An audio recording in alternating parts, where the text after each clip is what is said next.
Welcome to Tea with T. I'm T. Thanks for tuning in. I know it's been such a long time since I filmed one of these, and since my first one, I think I've only did one. And I know I promised you guys this video a very long time ago, but so much has changed since I filmed my first video. I'm not in Tennessee any longer. Yay, I'm so happy about that. Not in the middle of nowhere in this man's Tennessee. I am in a larger area. I'm able to do more. So I'm definitely going to continue to bring these videos to you guys.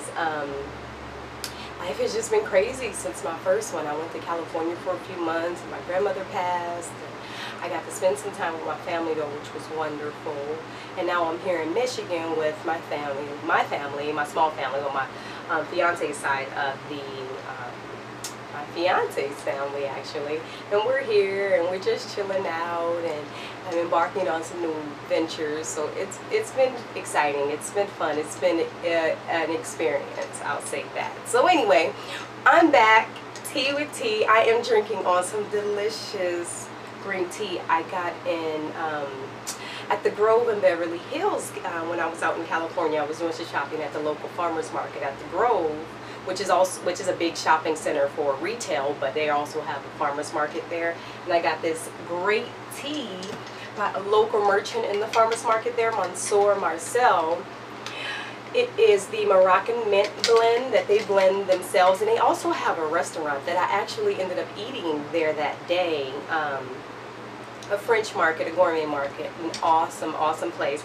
I got this blend and another blend I'll probably show to you guys later on, but this one is freaking amazing. There's organic spearmint, peppermint, green tea, all organic green leaves, and it's just delicious stuff. Like, I don't have anything in it because I ran out of local honey because we've all been kind of sick in my house. That's why I sound a little bit hoarse. I still have a little bit of a cold, but this stuff is great. If you live in Beverly Hills or near Beverly Hills, pick this up, y'all. Like, this is a great green tea.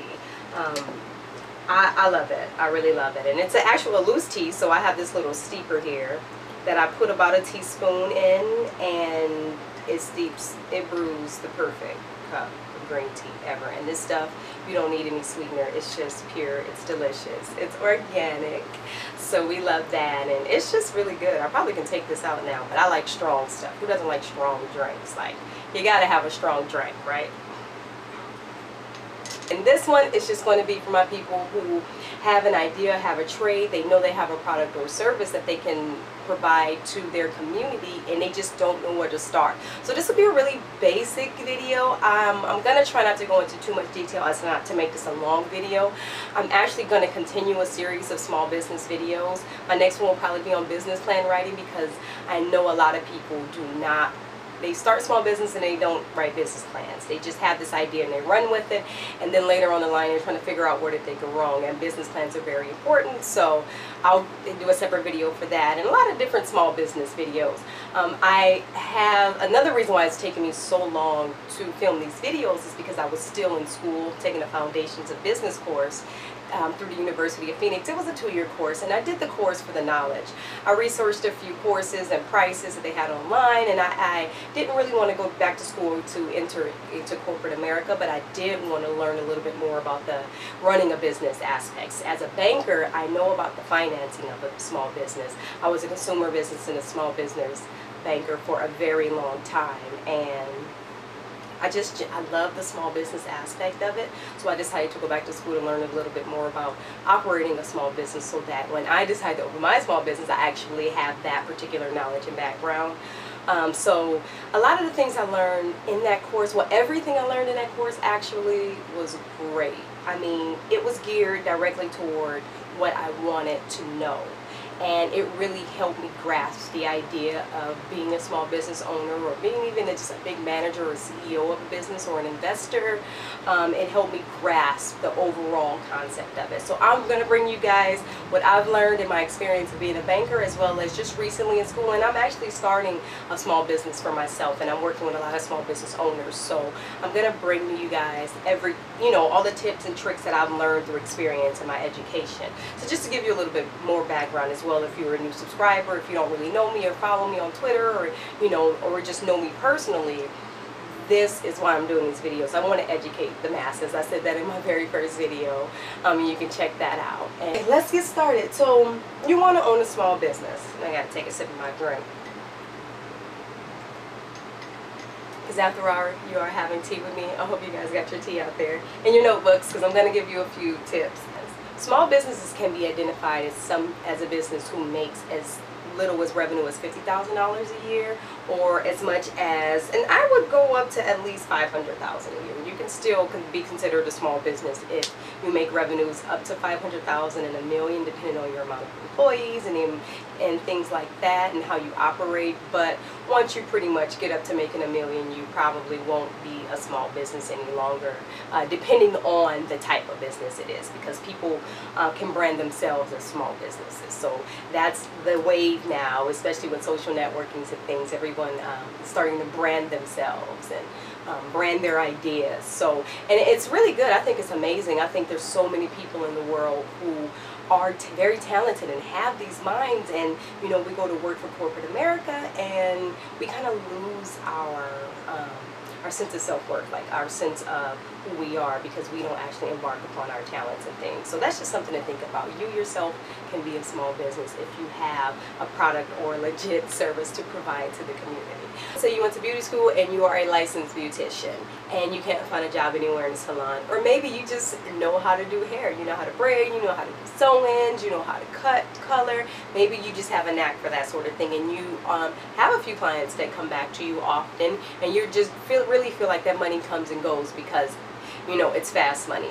How can you make a business out of something like that? Or if you're a licensed massage therapist and you can't find a job in any of the salons, how can you make a business for yourself? Or even if you know how to fix cars, you know how to fix brakes, you know how to do oil changes, you know how to do all of these particular things, and you can't afford school for it, but you have a few people who trust you and will come to you, or you want to make a name for yourself. Or maybe earn a few dollars so that you can afford the schooling for it. You know, you can be a small business. You can brand yourself. You are a legit person and you really have a passion for these things. I say go for it. So you have a product and a service that you want to provide to the community. Start writing out your goals. Start writing out your mission, your values that you would like to withhold while owning a business. Start writing out what qualifies you to provide this good or service. Start writing out a business plan. You need a business plan, people. If you are going to start a business, I don't care how big, how small, if you're going to provide your services of braiding, or you can sew and weave, you can, you know, all full-on service shop, even if you're doing it outside of your home, write out a business plan. I see so many people providing small services like that. They may do 1, 2, or 3 heads a week, and they're getting paid cash, but they're not reaping any of the benefits of operating a small business from their home.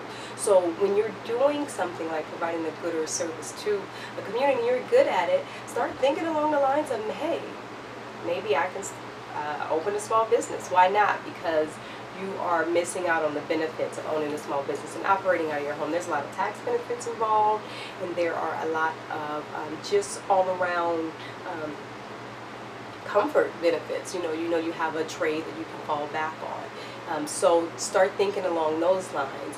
Nobody wants to hear business plan. Business plans sound so technical, but your business plan really can be informal, especially if you're a really small business and you're not looking for investors or creditors, but you still want some type of form or function to your business, and that's what a business plan will provide. So you start with an executive summary on the business plan, and actually I'm not going to go into details on a business plan. I'm going to save that for a different video. However, start to write down your goals, your mission statements, your values for your business. Start to write down how you are going to structure your business, if you're going to be a sole proprietor, if you're going to be a limited liability company or a corporation or a partnership. And there's many different types of corporations and types of partnerships and types of limited liability companies that I won't go into detail into this video. And then start thinking about who your target market is. So you have this good, you have your service. Now who's your target market? Who are you going to sell this good or service to? It's very, very important to know who your target market is when you're going to provide a good or service, because it's good to know your client. When you're going to make a sale, that is the difference between a business who is a Fortune 500 company and a business who is struggling year to year because they don't know how to provide, they don't know who their target market is. They just have random people coming in and there's no demographic that they're trying to hone in on. So it's very important to write out a business plan. That way you can start to consider these things. Target market. Budget. There is much information on that stuff on SBA.gov. That website should become your friend as well when you are starting to think about structuring a business. SBA.gov and IRS.gov, and the IRS.gov just for a tax ID and to help with learning how to structure your business. I'm actually going to do more videos on that stuff because it becomes to be very technical and you have to break it down really when you're starting to structure and write a business plan. So I'm going to do a full video on business plan, and that way business plans, and that way we can get into the nitty-gritty of what's included in one. And that way when your business starts to grow, or if your business is not doing so well, you can revert back to your business plan and see what's wrong. Maybe you need to shift your target market, maybe you need to shift, you know, your vendors, or maybe you need to shift your employees. You know, you can really get a lot out of a business plan. So even if it's an informal one where you're just writing down your goals, you're writing down your target markets, you're writing down your budget, you know, all of that stuff, and your financials, all of that stuff is very, very important to keep. So a business plan is very important. Again, the SBA, Small Business Administration.gov, is the website for all your small business go-tos. I kind of surf that website very often because it's a really good one to know. And to have as a reference. So definitely check out the SBA.gov, and IRS.gov is just for your EIN, your employee ID number, and identification number. And the EIN is for certain business types, and you'll know when you need an EIN because the SBA.gov and IRS.gov will tell you. Also, another website to consider while we're talking about websites, it's the Secretary of State of your state you live in. The Secretary of State is going to give you everything that you need to know about filing and registering your business properly. It's important to register. I swear, if you're just providing yourself a hair service, or if you're making over $500 a week on doing people's hair, and you're doing it out of your home, or you're traveling to these people's homes, you're missing out on tax write-offs for operating yourself as a business. Like, it's crazy how many people don't realize that. And there's a simple filing. Sole proprietorship is the type of structure of the business, and it's the most simple to file. You use your social security number, you use your name, doing business as Hair Killers. Like, seriously, y'all, brand yourselves or register yourselves as a business with your Secretary of State. And taxes is really what comes into play. Now, if you start to make more revenues and you start to pay out more taxes, larger businesses get bigger tax breaks by doing certain things. And again, I am not a CPA, so I cannot tell you particulars what's going to give you the best tax breaks for what you're making in revenue. However, it's good to have a CPA in your pocket, so talk to a CPA friend. Even if you're a CPA, like, you can start, this is how, you know, everybody can structure themselves as a business. So if you're an accountant and you know how to do taxes, go ahead.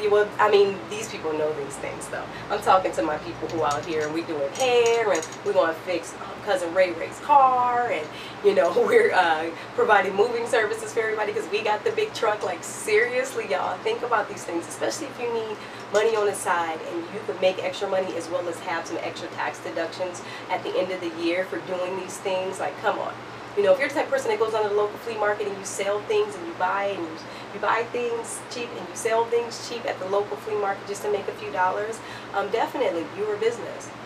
You know, I want people to start thinking that they can be a business. That way we can get out of big corporation buying, and we can get out of these big corporations owning our communities, owning our government, owning us pretty much. So definitely, if you are providing a good or a service, structure yourself as a small business. I promise you the benefits outweigh all the work you do for the pennies that you get. And people don't really know that, and that to me kind of makes me sad. So that's why I'm making this video, because there's so many people with the potential out there to do things for their community, and we will take better social responsibility for our communities than the big corporations will. So we have to start thinking about small business shopping and supporting, as well as structuring ourselves as small businesses. If we have things that we can provide to the community.